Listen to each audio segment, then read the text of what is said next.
un incidente, ¿Qué pasó? pero no tiene más consecuencias. Sí, no, se encontraron una patrulla del ejército con una camioneta de gente armada, entonces ese fue. ¿Ya declaró, gobernador? Pero ya no hay nada. El gobernador no solo tiene pendiente la atención de los disturbios, sino también arrastra problemas derivados del presunto secuestro de Ismael Zambada. Recordarás, la Fiscalía General de la República ha señalado que la Fiscalía de Sinaloa incurrió en anomalías al investigar la muerte de Héctor Melesio Cuen, quien presumiblemente fue asesinado en una finca de Culiacán donde se reuniría con el Mayo Zambada el mismo día de la detención del capo en Estados Unidos. Las irregularidades encontradas por la Fiscalía General de la República provocaron el cambio de fiscal en Sinaloa y en los últimos 2 días ambas instancias han informado del inicio de investigaciones para deslindar responsabilidades en la creación de una versión falsa del asesinato de Héctor Melesio Cuen.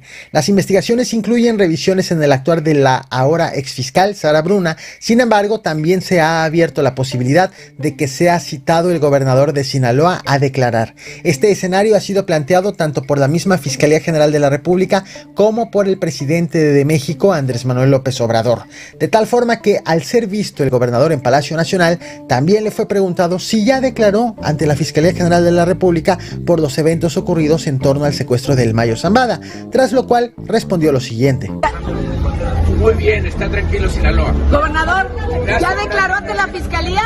¿Cuándo va a declarar ante la Fiscalía, gobernador? Bien. ¿Sí va a declarar? Cuando me llamen.